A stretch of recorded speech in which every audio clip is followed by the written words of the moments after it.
Welcome to the deep dive. We're here to really get into specific source materials, pull out the key insights, and help you get properly informed. Exactly. And today we've got a pretty charged narrative. It's about the Horn of Africa. That's right. We're diving into a particular source focusing on recent diplomatic shifts involving Eritrea, Ethiopia, and the U.S. Yep, we're looking at excerpts from a piece called Eritrea's Diplomatic Triumph, Abiy's Deception Exposed. And it definitely makes some bold statements. Oh, absolutely. It talks about a big win for Eritrea and, on the flip side, a devastating blow for Abiy. So our job here is really to unpack what this document is actually asserting. It really sets a dramatic scene right from the start. I mean, the claim that Abiy's anti-Eritrea plot fails, that's quite something. And it goes further, claiming Trump chooses truth over manipulation. Suggesting he opted for partnership with Eritrea, a nation that stands tall, stable, and sovereign. Wow, okay, so let's unpack this alleged plot. What does the source actually say Abiy's evil plan involved? Well, the source uses that exact phrase, Abiy's evil plan that just failed miserably. Strong stuff. Very strong. First off, it labels Abiy a backstabbing ally, Okay. claiming he plotted to attack Eritrea despite Eritrea saving him during Ethiopia's darkest hours. So, a narrative of betrayal right away. Right, setting up this idea of deep betrayal.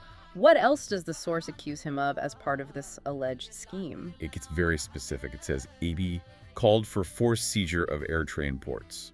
Forced seizure. Yes, Yeah. rewriting history and disrespecting international law. The source frames this as, a direct threat to Eritrea's sovereignty and its legal borders. Okay, so a territorial claim framed as illegal and disrespectful. And then the source mentions something called propaganda warfare.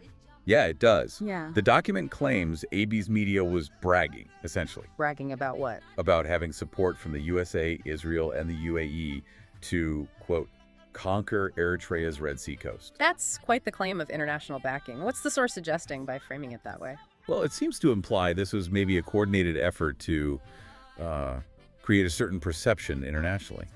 Perhaps to justify action or make Eritrea think twice by showing off powerful friends.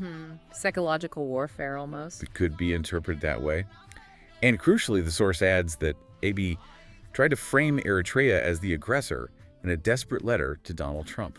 A direct appeal to the U.S. president, painting Eritrea as the problem. Exactly. But, and this is key to the source's narrative, it insists truth always wins Trump's saw through the lies. It suggests a direct judgment call by U.S. leadership. That's a very specific account of, well, high-level diplomatic communication. Which I suppose brings us neatly to the next part of the source, why Trump chose Eritrea. Right. The document lays out four main reasons, according to its perspective. Okay, what's the first one? Stability. Perceived stability, anyway. The source states quite clearly, Eritrea is not burning in civil war like Ethiopia or Sudan. So it's positioning Eritrea as like an island of calm in a really rough neighborhood.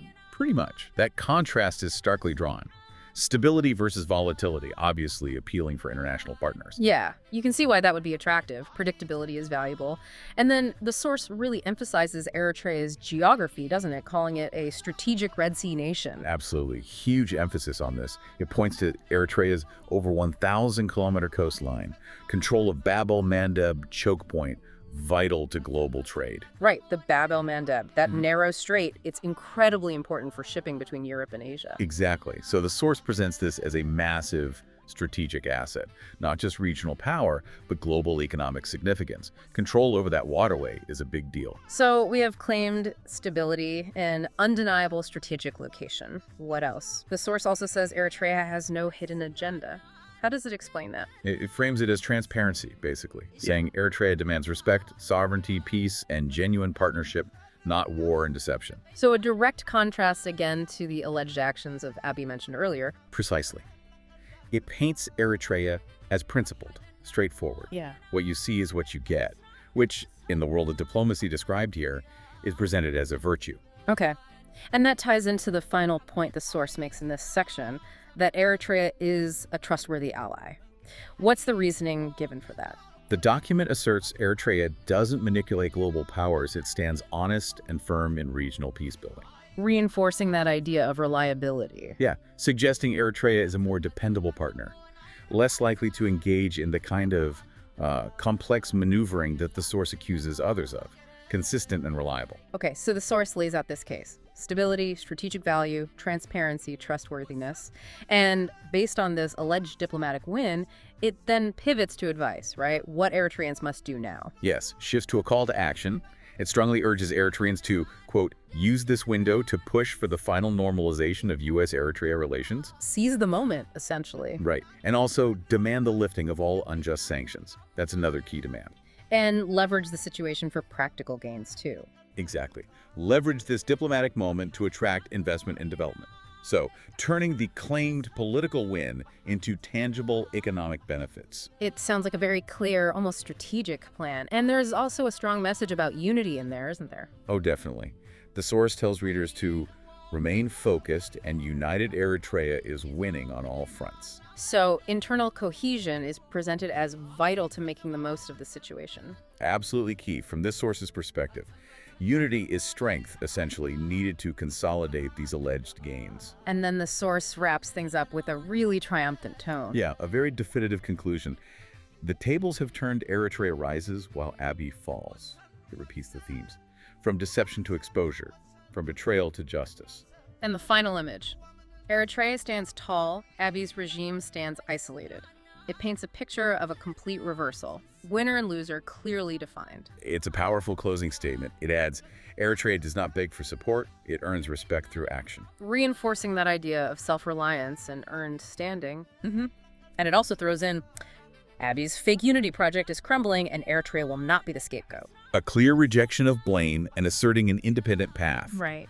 So let's just recap the narrative presented in this source. Right. We've got this alleged plot exposed, a claimed shift in U.S. relations driven by Eritrea's perceived strength and trustworthiness, and then this call for Eritrea to act decisively on this perceived opportunity. It's quite the story of, well, alleged intrigue and shifting fortunes. It really is. And what stands out, as we've discussed, is how the source keeps coming back to Eritrea's tangible assets, that strategic Red Sea nation status, the control over the Bab el-Mandeb choke point. It makes you wonder, doesn't it? How much weight do things like perceived trustworthiness versus concrete strategic assets like geography actually carry when global powers are choosing partners? It's something for you, the listener, to think about. Absolutely. It's a great point. It really prompts reflection on just how dynamic global diplomacy is and how these claimed diplomatic triumphs, like the one detailed in this source, are perceived to potentially shift a nation's entire standing. It echoes that final line from the source, doesn't it? Now is the time to capitalize on this diplomatic shift and secure Eritrea's rightful place on the world stage. Makes you think about how nations try to leverage حيل ومزار فريو أفن حزار